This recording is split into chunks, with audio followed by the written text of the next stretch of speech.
नमस्कार, स्वागत है आपका न्यूज़ इंडिया में। तो आइए शुरुआत करते हैं आज की हेडलाइन से। प्रधानमंत्री ने भारत चीन सीमा की स्थिति पर चर्चा के लिए आज शाम सर्वदलीय बैठक बुलाई। प्रधानमंत्री नरेंद्र मोदी ने भारत चीन सीमा की स्थिति पर चर्चा के लिए आज शाम 5 बजे सर्वदलीय बैठक बुलाई है। एक ट्वीट में प्रधानमंत्री कार्यालय ने कहा है कि इस वर्चुअल बैठक में विभिन्न राजनीतिक दलों के प्रमुख भाग लेंगे।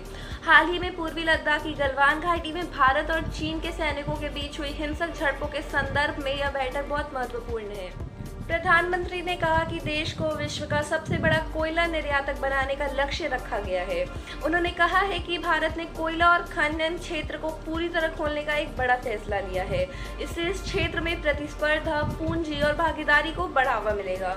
कल वीडियो कॉन्फ्रेंस के जरिए 41 कोयला खदानों के वाणिज्यिक खनन के लिए नीलामी की शुरुआत के अवसर पर उन्होंने कहा कि भारत को ऊर्जा क्षेत्र में आत्मनिर्भर बनाने के लिए आज एक बड़ा कदम उठाया जा रहा है।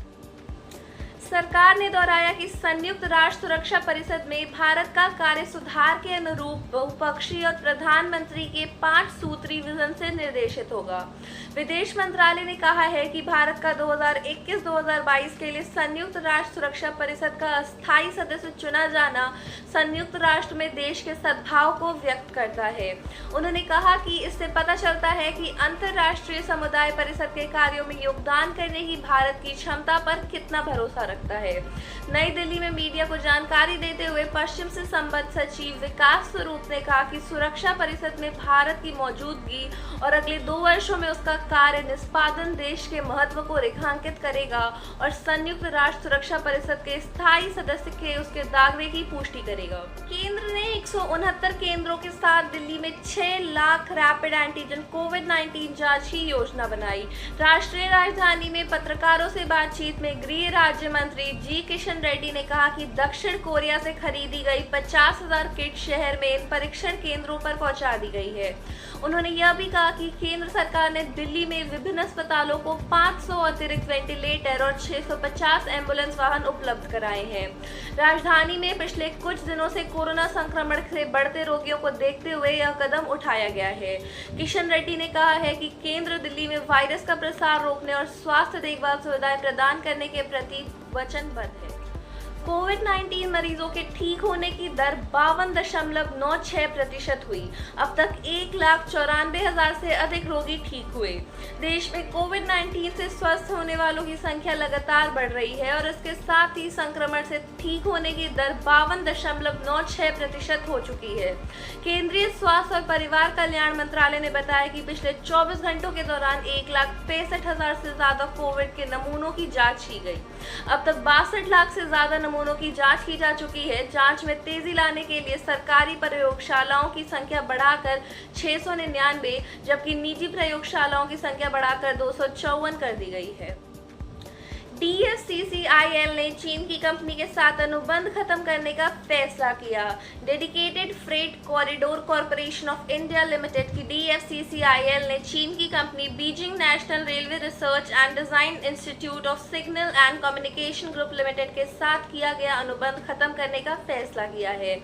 DFCCIL की ओर से जारी एक बयान में कहा गया कि अनुबंध कंपनी के खराब प्रदर्शन के कारण रद्द किया जा रहा है। चीन की इस कंपनी को 2016 में कानपुर दीनदयाल उपाध्याय सेक्शन के बीच 400 किलोमीटर लंबी रेल लाइन पर सिग्नल और दूरसंचार से जुड़े कार्यों का ठेका दिया गया था।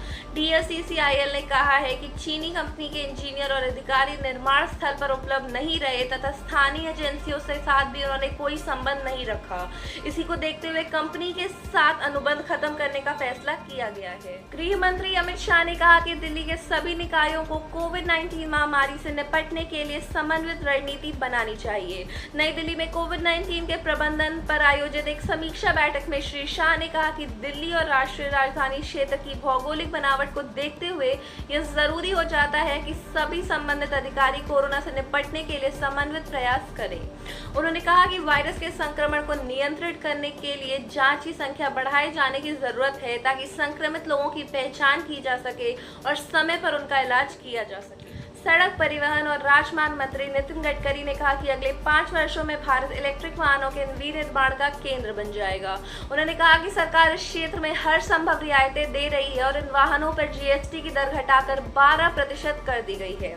श्री गडकरी आज भारत में कोविड-19 पर्वतीय इलेक्ट्रिक वाहन परिदृश्य के बारे में एक वेबिनार को संबोधित कर रहे थे। उन्होंने कहा कि सरकार को इस क्षेत्र से संबंध मुद्दों की जानकारी है, लेकिन उसे भरोसा है कि इन वाहनों की बिक्री में बढ़ोतरी के साथ ये मुद्दे हल हो जाएंगे। श्री गडकरी ने कहा कि दुनिया में अब चीन के साथ कोई व्यापार करने का इच्छुक नहीं है। ऐसे में भारतीय उद्योग के लिए इस बदलाव का लाभ उठाने के उत्कृष्ट अवसर हैं। देश और दुनिया भर की तमाम खबरों के लिए जुड़े रहिए न्यूज़ क्यूज इंडिया के साथ।